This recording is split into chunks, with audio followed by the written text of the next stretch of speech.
November 1943. Bougainville Island. The M1 Carbine is in the hands of thousands of guys. It's light. It's handy. And according to the ordnance officers back in Washington, it has an effective range of 300 yards. But ask any Marine dug into the mud of the Solomon Islands, and they tell you a different story. They tell you that past 200 yards, that .30 caliber bullet drops like a stone and drifts with the slightest breeze. Unless you were private first class. Raymond Beckett. See, Beckett didn't listen to Washington. He listened to the physics of steel and wood. While his company was being dismantled, man by Japanese snipers they couldn't touch, Beckett was sitting in a foxhole with a stolen hacksaw, doing the unthinkable. He was destroying government property to build a weapon that didn't exist. In the next 48 hours, he wouldn't just break the regulations. He would break a siege, drop 9 enemy snipers, and prove that sometimes the difference between life and death is 3 inches of steel that the rulebook says you aren't allowed to cut. To understand why a private would risk a court-martial in the middle of a combat zone, you have to understand where he came from. The Marine Corps teaches a man how to shoot, but they don't teach him how to listen to metal. Raymond Beckett grew up in Wilkes-Barre, Pennsylvania. Hard country. Cold country. His father broke his back in the breakers, but his uncle ran a garage on South Main Street that had been converted into a gunsmith shop. This wasn't a factory floor. This was a place where miners brought rifles that were shot out, rusted or broken, and they couldn't afford new ones. Beckett started working that bench at 12 years old. Now here is the thing about Depression-era gunsmithing that mostly gets forgotten today. You didn't just replace parts. You didn't have the luxury of spec. You had to fit the weapon to the man. By 16, Beckett learned the truth that would eventually save his life. Military specifications are designed for mass production, not maximum performance. He learned that a factory crown on a muzzle is rarely perfect. He learned that stock length is an average, not a rule. He learned to take a rasp and sandpaper to a Winchester until it pointed like an extension of the shooter's eye, not a clumsy block of wood. If you appreciate the kind of American ingenuity that fixes problems with hands rather than paperwork, take a second to like this video. It helps us preserve these stories for the next generation. Fast forward to September 1942. Beckett enlists. He lands at Camp Lejeune, and they hand him an M1 carbine. To a rookie, it was a fine weapon. To a craftsman like Beckett, it was a sloppy fit. He noticed immediately. The length of pull on the stock was too long for snap shooting in brush. The sights were set too high, forcing the shooter to expose too much head over the cover. And the barrel timing felt sluggish, but in 1942, a private doesn't tell an ordnance officer that his geometry is wrong. So Beckett kept his mouth shut. He qualified expert 238 out of 250. Not because the rifle was perfect, but because his hands knew how to compensate for the weapon's failures. November 1st, 1943. The 3rd Marine Division hits the beaches of Bougainville. The sniper trap on Bougainville. If you've never studied this campaign, it was a nightmare of terrain. Steep ridges, volcanic mud, and an enemy that had spent months pre-sighting every inch of clear ground. The Japanese snipers on Bougainville weren't taking pot shots. They were surgical. They understood American psychology better than we understood theirs. They knew Americans were aggressive. They knew we relied on volume of fire, suppressing the area with machine guns, and moving forward. So the Japanese snipers positioned themselves deep, 350 to 450 yards out. This distance wasn't accidental. It was calculated. It was just inside the effective range of their Arasaka rifles. But it was just outside the reliable range of the M1 carbine. The result was a slaughter. On November 4th, Corporal James Whitaker takes a round through the throat. November 6th, Private Hayes takes one through the eye while trying to spot the flash. November 9th, Sergeant Riggs, Beckett's own squad leader, is killed directing mortars. By November 12th, the company is paralyzed. 11 men dead in 72 hours. Morale is cracking. The boys are refusing to move during daylight. And here is the frustration that every infantryman knows. You can see the tree line where the shot came from. You can pour fire into it. But you cannot hit a surgical target. At 400 yards with a weapon designed for 200. Beckett watched tracers from his carbine drift 6, 8, 10 inches off target. Due to the velocity drop, he requested an M1 Garand. The heavier 30-06 round could make that shot. The request was denied. Lieutenant Porter, a good man, but a by-the-book officer, cited the table of organization and equipment. Radio men and scouts carry carbines. Riflemen carry Garands. We cannot disrupt the ammo logistics. Logic, bureaucracy. And meanwhile, men were screaming in the mud. Beckett realized something that night. The Marine Corps wasn't going to solve this. The supply chain wasn't going to solve this.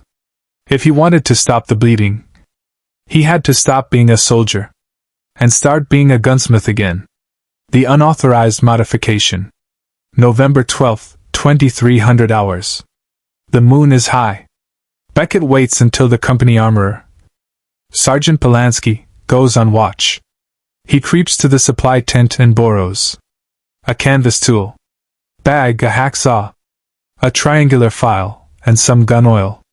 He crawls into a secondary fighting hole, pulls a poncho over his head to muffle the sound, and begins the work that could send him to Leavenworth for 5 years. Now this is where the physics comes in. Conventional wisdom says longer barrel equals more accuracy. So why did Beckett take a hacksaw and cut 3 inches off the barrel of his carbine? Because of barrel harmonics and gas pressure. Beckett knew that the standard 18-inch barrel on the carbine was designed for reliability, not precision.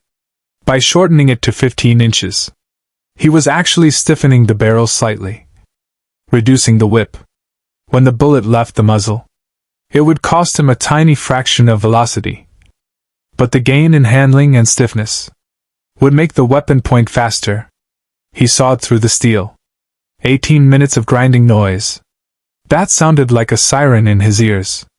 But cutting the barrel ruins the crown, the very tip of the muzzle, where the bullet exits. If that exit isn't perfectly square, gas escapes unevenly behind the bullet and tips it off course. A bad crown at 400 yards means a miss of 3 feet. Beckett didn't have a lathe. He didn't have a micrometer. He had a file in his thumb. He sat there in the mud, using his thumb as a guide, rotating the file 3 strokes, turning the barrel. 3 strokes, turning the barrel? He was recrowning the weapon by feel in the dark. This is the kind of skill that has vanished from the modern world. He squared that muzzle, using nothing but the tactile memory of his uncle's shop. He didn't stop there. He took a rasp to the stock, shaving an inch off the length of pull, and rounding the sharp military corners. Why? Because the Japanese snipers were quick. Beckett needed the rifle to snap to his shoulder instantly, without catching on his gear. Finally the sights. The front sight post was too tall, obscuring the target at long range. He filed it down by 3 millimeters, essentially creating a fine sight picture that allowed him to see around the target, not just cover it up. By 0200 hours, he put the tools back. He held the weapon. It looked ugly. The wood was raw where he'd rasped it. The barrel looked stubby. It was unmistakably an unauthorized, mutilated weapon, but when he shouldered it, it locked into place, like it was part of his own anatomy. Dawn broke November 15th. The Japanese snipers didn't wait long. At 0623, a radio man stands up, crack dead. 4 minutes later, a lieutenant moves crack. Hit in the shoulder. By 0700, the company is pinned, flat on their bellies in the mud. A private named Sullivan tries to crawl to the wounded lieutenant and takes a round in the gut. He lay there screaming for 4 minutes. Platoon Sergeant Grantham crawls over to Beckett. He looks at the carbine. He sees the sawed-off barrel. He sees the shaved stock. He looks at Beckett. That barrel is cut. Grantham says. Yes, Sergeant. That's a court-martial offense. Yes, Sergeant. Grantham looks at Sullivan's body in the open. Then he looks back at Beckett. Do you see where that shot came from? Yes, Sergeant. Triple trunk tree, 400 yards.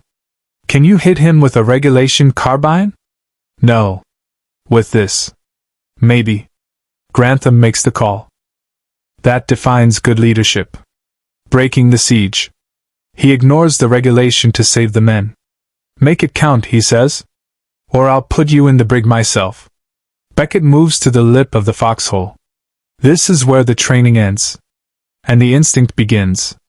He doesn't look for a man. He looks for the absence of nature. He spots a shadow in the triple trunk tree. That looks too dense. The wind is coming from the left. Maybe 5 miles an hour at 400 yards. A .30 caliber. Carbine round pushes easily. 10 inches in that wind. Beckett shoulders the ugly little rifle. It comes up fast. He aims not at the shadow, but at the empty air. To the left of the shadow. And 6 inches high to compensate for the drop. He is doing trigonometry in his head, while his heart is hammering. At 140 beats per minute. He exhales. The trigger breaks crack. The sound is different. Sharper, louder because of the short barrel. He cycles the bolts instantly. He doesn't wait to see the hit. But 4 seconds later, a dark shape tumbles out of the canopy and hits the jungle floor with a heavy thud. The silence that followed wasn't just quiet. It was shock. A carbine wasn't supposed to make that shot. 19 minutes later, a second sniper opens up from a bamboo cluster. Beckett is already moving. He slides into position. This target is harder, denser cover. Beckett fires 3 rounds in 4 seconds. Rapid controlled fire. He is walking the bullets into the target. The 3rd round elicits a scream. A rifle drops, then a body. Over the next 2 days, the dynamic of the battlefield inverted. Usually snipers control the fear. But suddenly the Japanese snipers realized they were being hunted by something they couldn't calculate. Beckett dropped a sniper at 467 yards. A shot. That is technically ballistically impossible. For that cartridge. By aiming 2 feet above the target's head. He dropped 2 snipers engaging simultaneously. By snap shooting left then right. In 11 seconds, 9 snipers in 48 hours. The siege was broken.